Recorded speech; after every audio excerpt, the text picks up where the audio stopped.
Hey guys, today we would like to explain briefly how you can mount the rack system for Mladé Garage. You have to start by putting away the plastic fairing. Here is one bolt you need to release, here is the second bolt, here down there is a plastic lock, and here you just push out. When you do it on the other side, we recommend to release also the heat shield on exhaust pipe. Then you have to remove also the OEM filler or the aftermarket filler.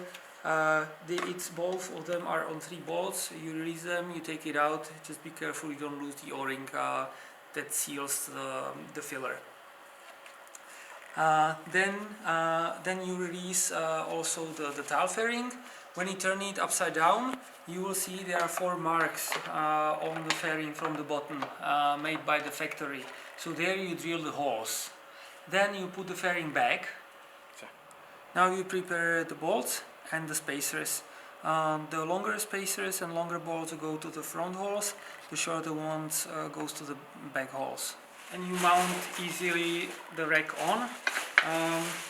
Just be careful, you need to tighten it, but don't over tighten it, because if you destroy the thread, you will destroy your complete tank on the bike.